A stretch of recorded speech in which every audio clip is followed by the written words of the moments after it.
दुष्ट संग जन देई विधाता। कुछ समय के लिए नरक का वास भी बढ़िया है। महात्मा जी ने लिखा कुछ समय के लिए नरक का वास मिल जाए, परमात्मा दे दे, ब्रह्मा दे दे, स्वीकार है, लेकिन दुष्ट का संग न दे। क्यों न दे? तो नया नया नरक का रास्ता बनवाएगा। नरक में कुछ दिन हमको रहना होगा, थोड़ा हमसे पाप हुआ होगा तो भोग लेंगे, वो चलेगा, कट जाएगा प्रारब्धानुसार। फिर हमको अच्छी योनि मिल जाएगी, कुछ पुण्य किए होंगे तो। लेकिन अगर संग हो गया दुष्ट का तो नित्य नया नया हमसे कुमार्ग का रास्ता बताएगा और नित्य नित्य नरक का जो है आविष्कार कराएगा। इसलिए नरक का वास भी कुछ समय के लिए ठीक है, लेकिन दुष्ट का संग नहीं होना चाहिए कि बहुत घातक होते हैं दुष्ट। और दुष्टों से कब ज्यादा सावधान रहना चाहिए। तो जीवन भर जो हमेशा उल्टा काम किया है, लोगों को परेशान किया है, जीवन भर करने के बाद यदि वो आता है और आप बढ़िया काम एक देखे के ओकरा से मिलता ओकरी द्वारा, हमेशा भगवान के विरोध के लिए, धर्म कार्य के विरोध के लिए एक बेर साधु बनल होगा देख लिया तो उसे और सावधान नहीं, पता न कौन खेला कौन पड़ी। जीवन भर उल्टा करके ले तो साधु बनी खतरा बा, सावधान नहीं। काज ने का बिगाड़ी का करी ए पर और सावधान रही। कथा में रात सुनली ना, नकली साधु के असली समझ गई ने भानु प्रताप तो अपन कुल के नष्ट करोने। अब परीक्षित जी असली साधु के नकली बुझ गए तो शराब लेके आज कथा सुने बैठल बने। सुखदेव जी ने कहा है राजन, अपने मन को अपने बस में करने का प्रयास कीजिए। बस में कैसे होगा? तो बस में होगा भगवान का कीर्तन कीजिए, भजन कीजिए, उनकी सेवा में लगाए रहिए। मन को खाली छोड़वे मत कीजिए, एकांत में मत रहिए। एकांत में रहिए तो ये 108 गाने की जो मनिका है किसी पर टांगते रहिए उस मन को। राम राम राम राम राम राम राम राम राम राम राम राम, चाहे जो मंत्र ले लीजिए, क्योंकि सब मंत्र भगवान को ही प्राप्त होते हैं। चाहे शिव जी का मंत्र हो, चाहे विष्णु भगवान का मंत्र हो, चाहे जुगल मंत्र हो, चाहे द्वादशाक्षर मंत्र हो, जो मंत्र है उसका जप करिए। मन उसी में अपना आता जाता रहे। एक जीन था, जीन एक सिद्ध कर दिया था एक आदमी, तो जीन सिद्ध कर लिया था तो वह सिद्ध ये करता था कि वो जब पुकारता तो जिंद आ जाता था और कहता था कि बोलिए क्या करें, तो वो कहता था कि ये काम कर दो, फला को उठा के बुला कर लाओ, तो वो सब काम कर देता था जी। लेकिन वो कहा था कि मैं सब काम करूंगा, लेकिन यदि आप हमको खाली समय छोड़ेंगे तो मैं आपको मैं बल दुर्दशा करूंगा। जिंद कह रहा था। और पढ़ने फिर भी तो जिंद सिद्ध कर लिया, काम तो इनको होकर लागल। अब जब करवा कर तुरंत क्षणिक वो कर देता था। अब कौन कार लोग को तुरंत यह जो है कि परेशान। अब काट लिए कि गए अपने गुरु जी के पास, कहे कि गुरु जी हम लोग फांसी में पड़ गए बने, तो कहा को जिन सिद्ध कर ले बने। अब वो काम बताओ तो तुरंत ने वायु वेग से जाके कह देता, वायु जन में चलेगा और तुरंत खाली हो जाता। आया होता तो फिर उनको परेशान करता और कहता कि अगर ना काम बताइयो तो ही के मुंह आई तो क्या करी हम। गुरु होने गुरु कहने कि वो काम करता का तो इतने बात करते घबरा गए। तो हाँ, घबराए वाला बात नहीं है। कहले कि अपनी घरवा की अगवा वो बांस गाड़ी गए, बांस गाड़ी गए। और जब वो कार करके आवे अब पूछे कि अब क्या करी, तो कह दो कि ये बांसे पर चढ़ा उतर। गुरु जी कहने कि ये बांसों पर चढ़ा उतर। और जब चढ़ा उतर है उसके बाद जब काम होगा तो फिर कह किधर आओ तो कहा तो वो काम करो। और जब कब क्या पूछे कि क्या करें तो कहेंगे यही पर चढ़ा उतर। बच गए मैंने गुरु जी की मंत्र से। वही दशा है इस मन की। मन जब खाली रहेगा तो दुर्व्यसना में जो है जा करके फंसेगा, जहां मतलब नहीं है वहां जाएगा, वहां भटकेगा, वहां है। तो इस मन को जब खाली मत छोड़िए आप। जब खाली हो तो राम राम राम राम कहिए। आज जब कार्य कर रहे हैं तो ठाकुर जी की सेवा कर ही रहे हैं। यही एक साधन कैसे है, तो उनका नाम ही है कृष्ण। और कृष्ण के नीचे जो आकार रो बना हुआ है री, वह री क्या है? तो वह बंसी, जिस तरह से मछली पकड़ने वाले जो पहले थे वो बंसी जो उसको कहा जाता था, और उसका आकार भी वैसा ही रहता है। उस बंसी में चारा लगा करके आटे का और पोखरे में चाहे तालाब में डालते थे तो मछलियां चारा आकर खाती थी और फंस करके आ जाते थे। ठीक वही बंसी वाला जो री है वह इनके नाम में लगा है, और जो इनके नाम का दीवाना हो गया उसको एक बार ले लिया, उसको पकड़ लिया, मछली की तरह से फंसा लेते हैं। बलात् जो है अपने भक्त के मन को आकर्षित कर लेते हैं। और इनके पास भी एक बंसी है, जो उससे बच जाता है वह बंसी के तान को छेड़ करके बुला लेते हैं। ऐसे भी जो बच जाता है इनका नजर बड़ा कटीला है, और उस नजर के जो है कि कटीले नजर से जो है बुला लेते हैं। किस तरह का है? अरे जादू भरी तेरी आंखें किधर गई, जादू भरी तेरी आंखें किधर गई, जादू भरी तेरी आंखें किधर गई, जादू भरी तेरी। बाबा हमसे बोले कि गाना उठाए और उठा ले ले, हमें लगवा था कटोरी वारी वारी छुई छुई छतियन से, कटोरी वारी वारी छतियन से उतर गई, जादू भरी तेरी आंखें किधर गई, जादू भरी तेरी आंखें किधर गई, जादू भरी तेरी आंखें किधर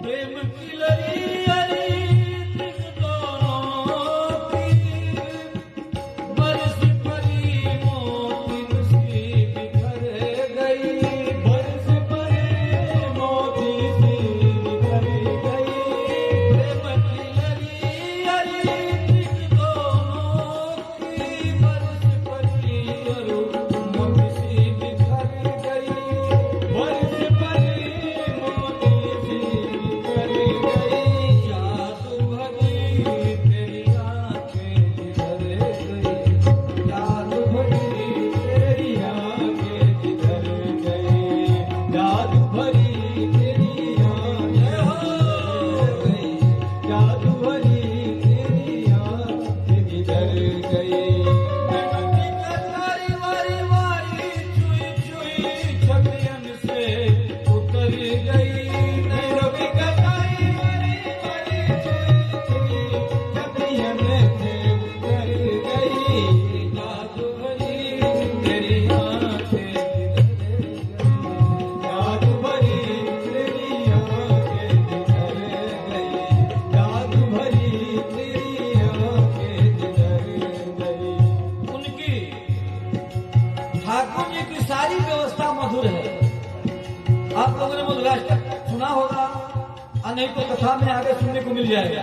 अधरम मधुरम बदनम मधुरम वचनम मधुरम, यानी सब कुछ मधुर है परमात्मा श्री कृष्णचंद्र का। और जब मधुर है तो किस अदा और छटा से नहीं अपने भक्त के मन को खींच लेंगे। अब पल पल कर नहीं तारे,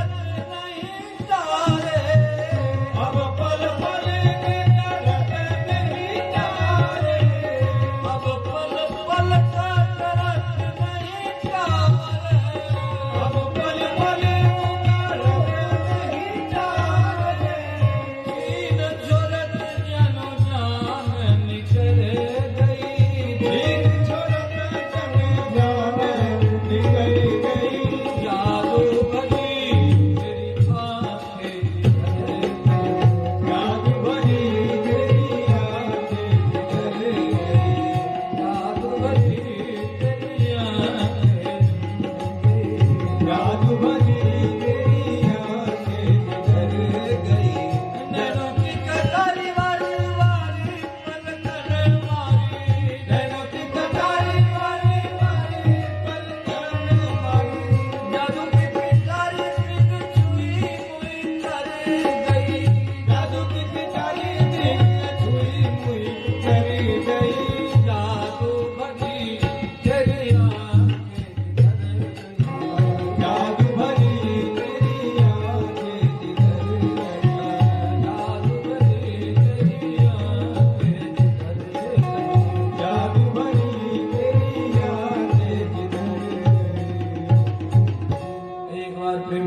छटाओं का जो है ये फल है।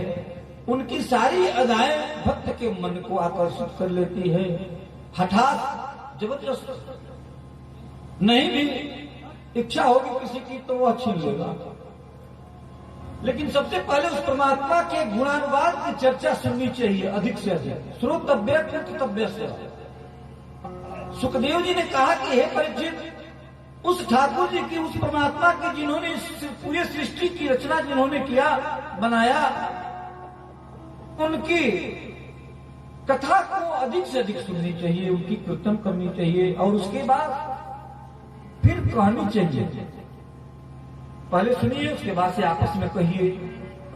इससे उनके मन में जो है उनके प्रभाव का, उनके स्वभाव का क्या हो जाएगा, बोध हो जाएगा। और जब बोध हो जाएगा तो उनके हर लीला पर विश्वास हो जाएगा। और जब विश्वास हो जाएगा तो जिस तरह से प्रहलाद जी ने खंभे में अपनी भक्ति को पुष्ट करके दिखाया और खंभे से प्रहलाद जी ने परमात्मा को प्रकट करा दिया और वह नृसिंह भगवान के रूप में भगवान प्रकट होकर के और प्रहलाद जी को बचाए। ये होना चाहिए, परमात्मा के प्रति विश्वास इस तरह से होना चाहिए। एक जना रहने नास्तिक, जीवन में कबो भगवान के मन में न करे। उनकर समस्या एक दिन का भई, उनकर बगलिया टो दिए में, तो बगलिया में देखल है तो माला के झोरी रहे, जब माली माला जब जला निकल गए। पूछले कि ये तू तो भगवान के मन में ना कर रहा है, माला काय खातिर रखले बड़ा बगली में। कहले कि देखिए वैसे तो भगवान है नहीं, इस सब लोग जो है कैसे ही कहते हैं, लेकिन फिर कभी कभी हम सोचते हैं कि अगर भगवान नहीं होते तो इतने महात्मा और साधु और इतने लोग भगवान का आराधना करते हैं, पूजा करते हैं, माला जपते हैं, करोड़ों की संख्या में, अरबों की संख्या में। कहीं हो सकता है कि कहीं वो भी हो, तब तो अगर नहीं हम मानते हैं तो हमारी दुर्दशा करेंगे। कहने की जो हमारी दुर्दशा करी है हम नहीं मानत, तो ऐसे हम धो ले बानी, वैसे हम माने नहीं ना है, भगवान तो नहीं खी, लेकिन ऐसे हम ले ले बानी मलबा कि कबो कबो एकांत में जप ले लें कि कहीं अगर निकल गए भगवान अब पूछिए हो जा तो बड़ी मार पड़ी हमारा, तो कम से कम मलबा जप ले लें। एक तरह के इस तरह का जो है इस संसार में लोग हैं, अपने को मूर्ख मानते नहीं, अज्ञानी है नहीं, ज्ञानी है नहीं, अपने को मूर्ख मानते नहीं, अब दोनों कचरा में अपना जीवन बिताते हैं। सुखदेव जी ने कहा है परीक्षित, अपने आप को एक रूप अपने आप को बना लो, या तो मूर्ख बन जाओ नहीं तो ज्ञानी बन जाओ। दोनों में संभव नहीं है जीवन। कब कहां गाड़ी पलट जाएगी दोनों ठीक नहीं किया। तो उन्होंने कहा विश्वास हो, क्योंकि जब तक विश्वास नहीं होगा तब तक प्रीत नहीं होगी। तुलसी बाबा ने लिखा कि जाने बिनु न होई परकीर्ति, जाने बिनु नहीं होई परकीर्ति, जाने बिनु न होई परकीर्ति, जाने बिनु नहीं होई परकीर्ति, बिनु परकीर्ति होई नहीं प्रीति, बिनु परकीर्ति होई नहीं प्रीति। जब तक विश्वास नहीं होगा तब तक प्रेम नहीं होगा। इसलिए प्रतीत विश्वास पहले करना है, और प्रतीत कब हो गया तो जानेंगे परमात्मा को तब। तो जानेंगे कैसे? तो उनकी कथा संत महात्माओं से सुनेंगे बार बार, और कथा जब सुनेंगे तो उसमें ये भी सुनेंगे कि परमात्मा मिलते कैसे हैं। आप मिल ही न रघुपति दीनु अनुरागा, अनुरागा, आकिए जोग तप ज्ञान विरागा, ये जोग तप ज्ञान विरागा। परमात्मा का कथा अधिक से अधिक सुनिए, और सुनते सुनते जब यह हृदय द्रवित हो जाए भगवान के चरित्र सुनते सुनते, उनका नाम लेते लेते, उनके लीला झांकी का दर्शन करते करते जब हृदय में कारुण्य भाव जब जग जाए तो उस समय चोट मारो मन को, कहो अरे दुष्ट मन, ऐसे कृपालु नारायण को छोड़ करके तुम कैसे इस संसार में इस माया के चक्कर में भटक रहे हो। जन्म जन्मांतर जब जब 84 लाख की जोनी में तुम गया, तब तब तुम अपने भोग विलास के जीवन में ही बिताया। ये मानव का शरीर मिला है, जिस शरीर को देवता सबसे बड़भागी कहते हैं। बड़े भागवान स्तन पावा, सुर दुर्लभ सब ग्रंथन गावा। ये मानव का शरीर मिला, ये देवता को दान करते हैं। बड़ भागी ये मानव शरीर है, मिला है। मानव का शरीर ऐसे नहीं मिला, भगवान ने कृपा करके दिया है। क्यों कृपा किया? अब तो सारे दुनियों में वह गुण नहीं है जो इस मानव शरीर को प्राप्त करने के लिए परमात्मा के चरण तक जाने का जो व्यवस्था है इस मानव शरीर में। कैसे? तो आहार निद्रा भय मैथुनम चौ, सभी जीवों में है। भोजन सभी लोग करते हैं, संतान उत्पत्ति सभी करते हैं, पुत्र पैदा सबे करेला, सुतेला सबे, खाला सबे, सब जोनी में ही प्रक्रिया बा। लेकिन मनुष्य जोनी, मानव जोनी ऐसा बा जौन में एगो विशेष मिलल बा अधिकार का, आत्म मोक्ष के द्वार। मोक्ष मुक्ति पाने का मात्र एक ही मानव को मिला है अधिकार। कैसे? तो बाबा ने लिखा कि बड़े भाग्य मानुष तन पावा, बड़े भाग्य मानुष तन पावा, दुर्लभ सद्ग्रंथ गावा, दुर्लभ सद्ग्रंथ गावा, साधन धाम मोक्ष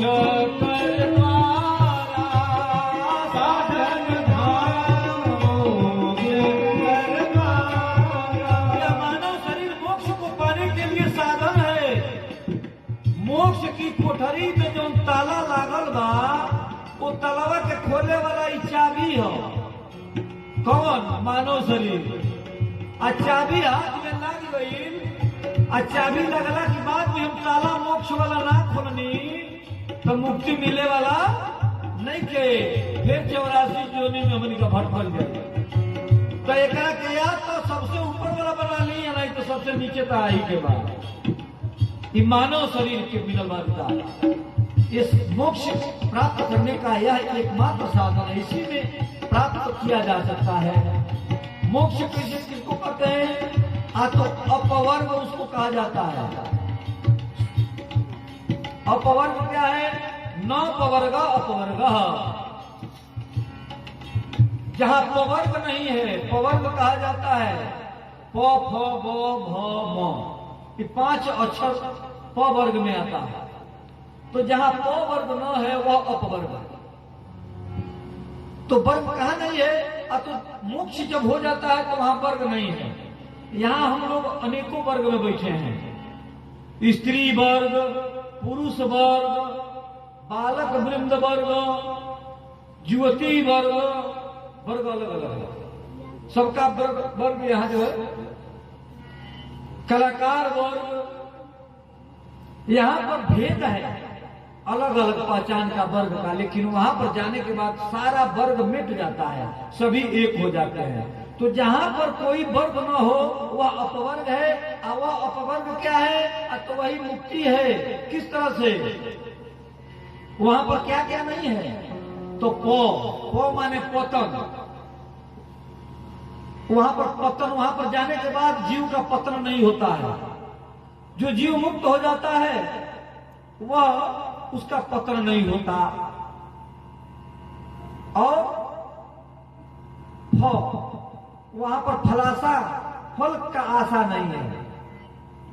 पतन नहीं है, फलासा नहीं है, बंधन नहीं है किसी प्रकार का कि यही करना है आपको, एकदम बंधन मुक्त हो गए। बंधन नहीं है, भय नहीं है। इस संसार में जो मृत्यु का सबसे बड़े ज्यादा भय क्या है? मृत्यु का भय है। किसी को शत्रु से भय है, किसी को पशु से भय है, किसी को किसी से भय है, किसी को अपने घर के मुखिया से भय है कि हम ये कार्य कर रहे हैं, पता नहीं वो क्या करेंगे आएंगे तो। और सबसे बड़ा भय मृत्यु का है इस संसार के प्राणियों का। तो वहां पर मृत्यु का भी भय नहीं है, वहां पर जाने के बाद सब भय मुक्त हो जाता है। तो पतन फलासा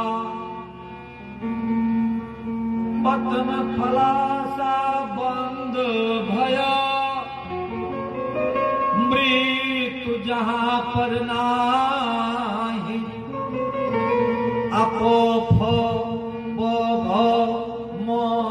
मोरही तो सो अपवर्ग का। जहां पर ये नहीं है वही अपवर्ग है, अर्थात मोक्ष हो गया, वो मुक्ति मिल गई। सुखदेव जी ने कहा, हे राजन, घबराने की बात नहीं है, इस मन को समझाओ। तुलसी बाबा ने कथा जब कहना शुरू किया और अहिल्या जी का उद्धार भगवान ने कर दिया, अपना चरण का रज स्पर्श करा के, परसत पग पावन शोक न सावन, प्रकट वही तब कुंज सही। उस चरित्र की कथा जब तुलसीदास जी कह रहे थे तो उनका हृदय द्रवित हो गया। जब हृदय द्रवित हो गया तुलसी बाबा का, तो वो अपने मन को कथा सुना रहे हैं, अपने मन को कथा सुना रहे हैं। जब द्रवित हुआ तो उन्होंने कहा कि ऐ दुष्ट मन, क्या तुम भावुक हो रहे हो, क्यों यहाँ पर क्या भावुक हो रहे हो? अभी यहाँ से निकलोगे तो तू अपनी वाली करने लगोगे, यहाँ पर रो रहे हो भगवान का चरित्र देखकर, और यहाँ से जब हटोगे तो तू अपने दुनिया में लग जाओगे। अरे दुष्ट मन, ऐसे रघुनाथ जी को छोड़ करके तुम कहाँ जाओगे? तुलसी बाबा ने कहा, दोहा वहां पर दिया गया, कितना बढ़िया सूत्र है कि अस प्रभु दीन बंधु हरि, कारण रहित दयाल,